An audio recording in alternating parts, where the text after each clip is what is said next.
Yo dudes! Welcome to Black Forest Cheesecake! This is one of the nicest desserts we've made in a long time. It's quick, it's easy to make, and it's a guaranteed crowd pleaser. We've been working with Waitrose and partners now since 2016, doing events, shooting videos, and even writing in their column.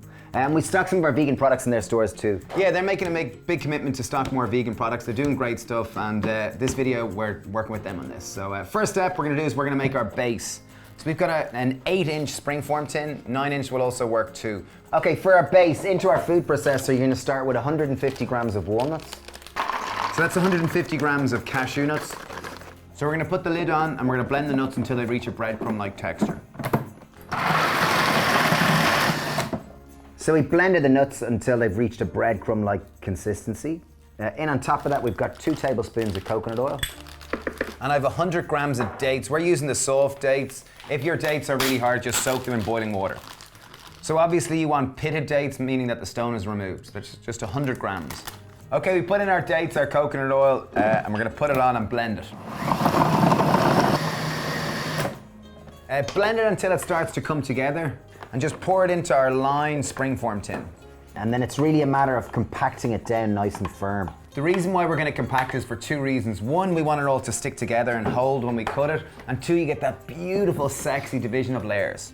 Okay, so now we're gonna make our filling, so our vegan cream cheese. So into our food processors, we have 250 grams of just vegan cream cheese. Waitrose stock it. Next step, we have 250 grams of cashew nuts. We soak these overnight, and they're gonna cream up and be beautiful in this. So in on top of that, I've got 100 ml of melted coconut oil. I just melted it on the hob quickly.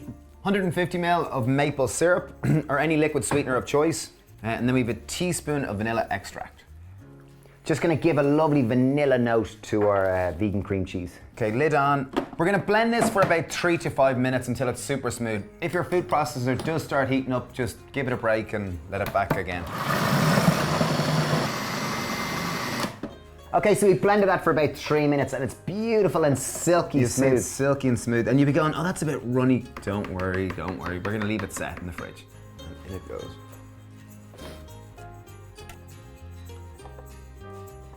So we're just gonna level this out until it's nice and smooth, and then it's just a matter of putting it in the fridge to set for an hour or 2.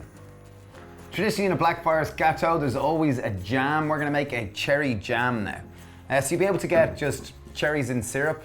We're gonna pour 1 whole can in all its entirety, just straight in. You see the way cherries in kind of a nice syrup? Pour it straight into a blender or food processor. I'm gonna pop in 3 tablespoons of chia seeds. So in a typical jam, there is, pectin is often used as a thickening agent. We're gonna use chia seeds. So a really high source of omega-3 and great, and they'll really thicken the whole thing up completely. In on top of that, we have 150 ml of maple syrup, and then take our second can, and we're gonna drain the syrup off this. The syrup we're gonna make a cherry chocolate mousse. So I'm just gonna pour that through our super cool colander. And then just pour in the remaining cherries. So we're gonna make quite a thick cherry jam. What's really important to this jam is the zest. Nice big zest. So I've got this massive big zester here, and I'm just gonna zest in the zest of 1. Okay, and with the same lime, we're just gonna squeeze the juice in from it too. The lime's just gonna add the bit of acidity that will complement the maple syrup and the cherries. Okay, pop the lid on your food processor, your blender, and let's blitz until smooth. So I have our bits for our jam. We're gonna pour it into our pot. We're gonna, oh wow, that's hot. Woo! That was exciting. So we're gonna bring that to the boil and just allow it to reduce and just evaporate some of the moisture so we end up with a thicker jam. So we brought our jam to the boil, we've let it reduce for 10 minutes, and now we're gonna pour it into a simple little glass container and leave it set. Just because it's a wider base, it's gonna give more surface area for it to cool quicker. We're gonna put that aside and leave that just to set and cool. Great. So it's set beautifully, and now it's simply a matter of adding our jam on top of our So you'll see our jam has gone nice and thick, and it has darkened up in color. A lot of the water is evaporated.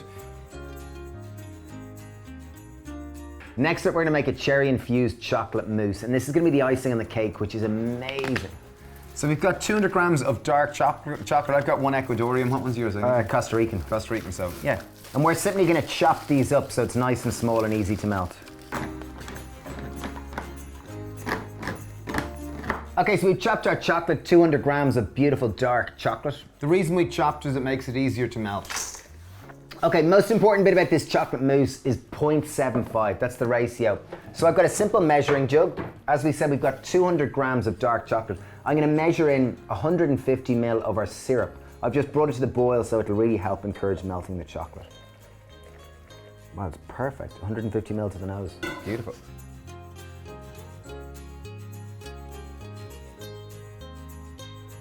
So we used our cherry syrup to melt the chocolate. You see we this wonderful, see how runny it is?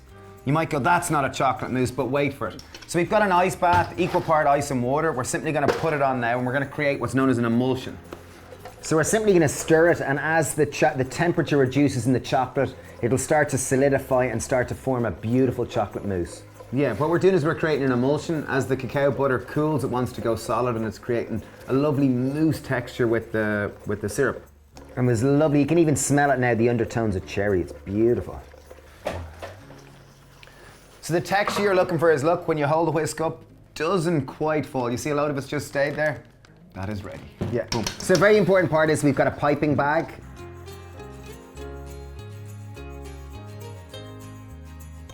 So we fill in our chocolate mousse into our bag. We want to chop it quite thinly. About there, yeah. And now, here we go, time to pipe it. So again, decide whatever nozzle you want to put it on. I'm going for no nozzle. We're just going in, boom.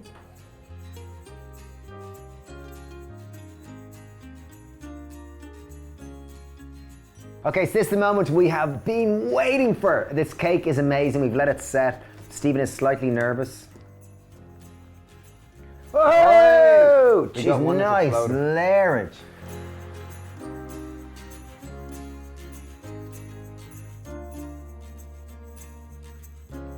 Okay, now the magic moment, the moment of cutting the cake. Oh, it's really solid. Serious cake. Yeah, it really is. This is really decadent cake. So look at the beautiful division of layers. So that's, remember we kind of highlighted the importance of laying out the bottom and firming it in. There's the beautiful cheese layer, the jam, and the chocolate on top. Absolutely fantastic. Vegan Black Forest cheesecake. Absolutely yum. Inside. Oh, It's oh. Okay. Oh, you're there's taking your that bit? bit. Okay, thanks. Oh, I thanks. look excited about it. So this is dedicated to our childhood. It's chocolatey.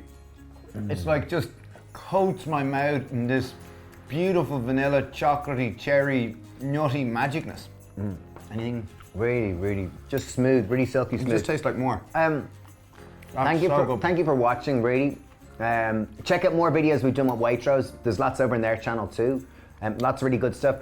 Our column is in every month. It's in the Waitrose weekend. Really good vegan recipes. And yeah, thanks for watching. And share this. This makes the most incredible festive dessert. It's a celebration. It's magnificent. It's decadent. Thank you for watching. Cheers. Cheers. Bye.